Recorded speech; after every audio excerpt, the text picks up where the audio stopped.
Assalamualaikum warahmatullahi wabarakatuh. Saya Abid dari perwakilan kelompok 1. Di sini saya akan menjelaskan terkait dengan tugas proyek pembuatan aplikasi. Yang pertama-tama saya akan menjelaskan terkait dengan struktur tabelnya. Yang pertama ada grid tabel barang, berikut dengan struktur tabelnya. Lalu berikutnya ada tabel akses, berikut dengan struktur datanya. Lalu berikutnya ada tabel pelanggan, berikut dengan struktur tabelnya. Lalu berikutnya ada tabel pembelian, berikut dengan struktur tabelnya. Lalu berikutnya ada tabel pengguna, berikut dengan struktur tabelnya. Lalu yang terakhir, tabel penjualan, berikut dengan struktur tabelnya. Kebetulan di sini kami menggunakan framework Laravel PHP. Jadi kita membagi setiap kelasnya di dalam folder controller. Yang pertama ada kelas barang controller. Yang pertama ada function index. Di sini kita melakukan select data dari tabel barang. Pada query di sini kita juga melakukan left join kepada tabel pengguna untuk keperluan nama pengguna, untuk memunculkan nama pengguna dari setiap barang.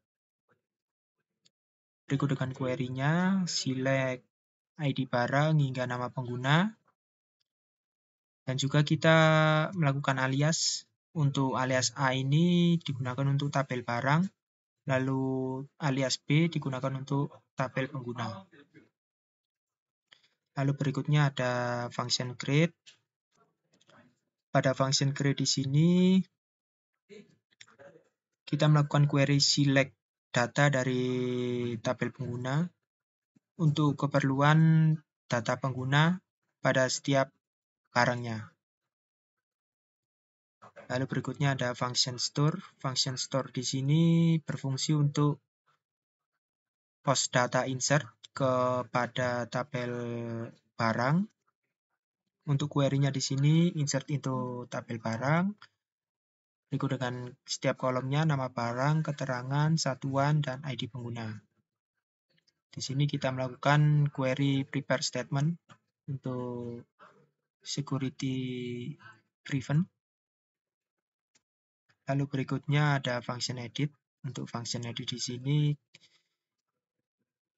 digunakan untuk edit data dari data barang.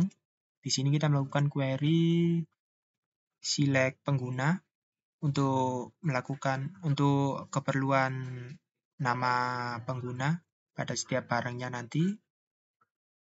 Lalu berikutnya untuk select data barang, select ID barang hingga ID pengguna dari tabel barang dengan kondisi where ID barang sama dengan ID sesuai dengan parameter yang dilemparkan. Lalu kemudian ada function update.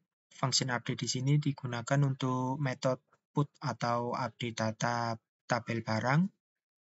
Untuk query-nya di sini update barang, set nama barang, keterangan, satuan, dan ID pengguna dengan kondisi ID barang sesuai dengan parameter yang dilemparkan.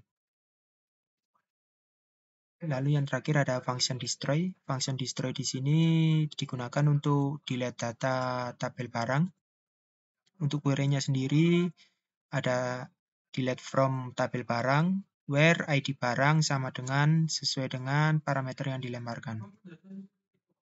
Lalu berikutnya ada kelas access. Untuk akses di sini yang pertama ada function index. Function index berfungsi untuk memunculkan list data dari hak akses. Di sini kita melakukan query select ID akses, nama akses, keterangan dari tabel akses. Lalu berikutnya untuk function create. Function create di sini berfungsi untuk menampilkan form create data untuk hak akses. Lalu berikutnya untuk function store. Function store di sini berfungsi untuk metode post insert data pada tabel akses. Berikut dengan query-nya insert into akses dengan nama kolomnya nama akses dan keterangan. Lalu berikut dengan statement parameternya. Lalu berikutnya ada function edit. Function edit di sini kita melakukan query select data kepada tabel akses. Untuk query-nya sendiri, select ID akses hingga keterangan dari tabel akses dengan kondisi ID akses sama dengan sesuai dengan parameter yang akan diedit. Misalkan ID-nya 1 akan menampilkan data hak akses dengan ID akses 1. Lalu berikutnya function update. Function update di sini fungsi untuk metode put atau update untuk data tabel hak akses. Untuk query-nya di sini update hak akses, set nama akses dan keterangan where dengan kondisi ID akses sesuai dengan nama parameter yang dilemparkan. Lalu berikutnya yang terakhir ada function destroy. Function destroy untuk delete data dari tabel hak akses. Untuk query-nya delete from hak akses where dengan kondisi ID akses sama dengan sesuai dengan parameter yang dilemparkan. Lalu berikutnya untuk kelas pelanggan. Pada kelas pelanggan di sini yang pertama ada function index. Function index di sini kita melakukan query select data dari tabel pelanggan. Untuk query-nya select ID pelanggan hingga alamat dari tabel pelanggan. Lalu berikutnya untuk function store. Function store di sini untuk metode post data, post insert data pada tabel pelanggan. Berikut dengan query-nya insert into tabel pelanggan dan nama kolomnya, setiap kolomnya nama pelanggan dan alamat. Berikut dengan statement parameternya. Lalu berikutnya ada function edit. Function edit di sini untuk edit data sesuai dengan ID yang dipilih. Di sini kita ada query select data pelanggan dengan kondisi ID pelanggan sesuai yang dipilih. Lalu berikutnya ada function update. Function update di sini berfungsi untuk metode put atau update data dari tabel pelanggan. Berikut dengan query-nya update tabel pelanggan, set nama pelanggan dan alamat dengan kondisi where ID pelanggan sama dengan sesuai dengan ID pelanggan yang dipilih. Lalu yang terakhir ada function destroy. Function destroy di sini untuk delete data tabel pelanggan. Di sini query-nya delete from pelanggan where ID pelanggan sama dengan sesuai dengan data pelanggan yang dipilih untuk dihapus. Lalu berikutnya ada kelas pembelian controller. Yang pertama ada function index. Di sini kita untuk memunculkan datanya, kita melakukan query left join dari pembelian ke tabel barang. Karena kita left join tabel barang untuk keperluan nama barang pada setiap pembeliannya.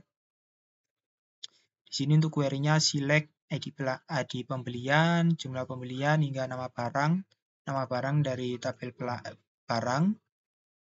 Di sini kita juga melakukan alias.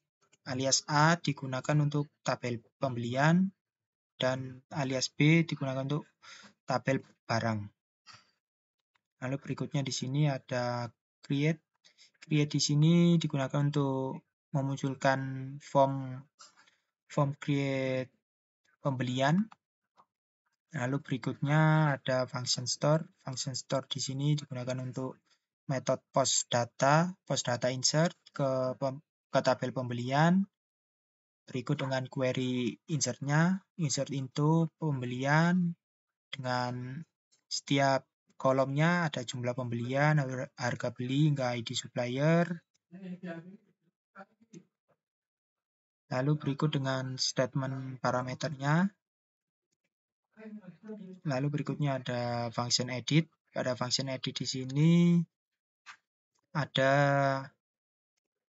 dua query untuk query supplier untuk memunculkan data supplier pada setiap pembeliannya. Lalu berikutnya ada query select data pembelian sesuai dengan ID pembeliannya. Lalu berikutnya ada function update. Function update digunakan untuk metode update data dari tabel pembelian berikut dengan query update-nya, update pembelian, set jumlah pembelian, harga beli, hingga ID supplier dengan kondisi ID pembelian sama dengan sesuai dengan parameter yang dilempar. Lalu berikutnya ada function destroy. Function destroy di sini digunakan untuk delete data dari tabel pembelian dengan kondisi where ID pembelian sama dengan sesuai dengan parameter yang dilemparkan. Lalu berikutnya pada kelas pengguna di sini yang pertama ada function index. Pada function index di sini kita melakukan select data dari tabel pengguna untuk memunculkan data-data dari tabel pengguna, select ID pengguna hingga alamat from tabel pengguna. Lalu di sini ada function create. Function create di sini kita mendeklarasikan variabel role di sini untuk select data dari H-access, tabel H-access untuk memunculkan data-data H-access karena pada setiap pengguna ada H-access-nya. Lalu berikutnya ada function store.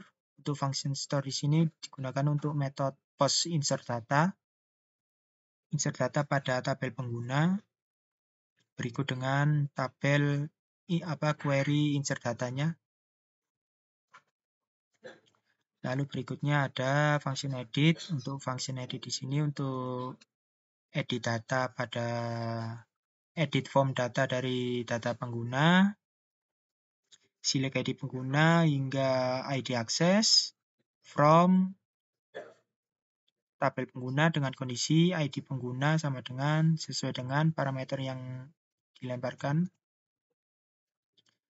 Lalu berikutnya ada function update. Lalu berikutnya pada function update di sini berfungsi untuk metode put atau update data dari data pengguna. Di sini kita melakukan dua kondisi. Apabila password pada edit form diisi, akan melakukan query yang pertama, yaitu update tabel pengguna, set nama pengguna, password, nama depan, hingga ID access dengan kondisi ID pengguna sama dengan sesuai dengan parameter yang dilemparkan. Namun apabila lakukan update data tidak mengisi input password, maka akan melakukan update query yang kedua dengan tidak mengupdate passwordnya. Lalu yang terakhir ada function destroy. Function destroy berfungsi untuk delete data dari tabel pengguna, delete from tabel pengguna dengan kondisi ID pengguna sesuai dengan parameter yang dilemparkan. Lalu berikutnya ada kelas penjualan. Di sini ada pada kelas penjualan yang pertama ada function index. Pada function index di sini kita melakukan select data dengan left join dari penjualan tabel penjualan ke tabel pelanggan. Kita melakukan join pada tabel pelanggan untuk keperluan nama pelanggan karena pada setiap penjualan ada nama pelanggannya. Lalu berikutnya ada function create. Function create di sini kita ada query select pelanggan untuk memunculkan data pelanggan sesuai dengan penjualan pelanggan tersebut. Lalu berikutnya ada function store. Function store di sini digunakan untuk metode post insert data pada tabel penjualan Berikut dengan query-nya, insert into penjualan, jumlah penjualan, harga jual, dan ID pelanggan, dan juga statement parameternya. Lalu kemudian ada function edit. Function edit di sini digunakan untuk edit form data dari data penjualan. Di sini kita melakukan dua query select data pelanggan dan juga select data penjualan dengan kondisi ID penjual, where ID penjualan sama dengan sesuai dengan parameter yang dilemparkan. Lalu berikutnya ada function update. Function update di sini digunakan untuk metode put atau update data penjualan, tabel penjualan. Berikut dengan query-nya, update penjualan, set jumlah penjualan, harga jual, hingga ID pelanggan dengan kondisi where ID penjualan sama dengan sesuai dengan parameter yang dilemparkan. Lalu berikutnya untuk function destroy. Function destroy di sini berfungsi untuk delete data dari tabel penjualan. Berikut dengan query-nya, delete from tabel penjualan, where dengan kondisi where ID penjualan sama dengan sesuai dengan parameter yang dilemparkan. Lalu berikutnya ada class supplier. Pada class supplier di sini yang pertama ada function index. Untuk function index di sini untuk menampilkan data-data dari tabel supplier. Di sini untuk query-nya select ID supplier hingga alamat dari tabel supplier. Lalu berikutnya untuk function store. Function store berfungsi untuk metode post insert data ke tabel supplier. Di sini untuk query-nya insert into tabel supplier, nama supplier, dan alamat. Berikut dengan statement parameternya. Lalu kemudian ada function edit.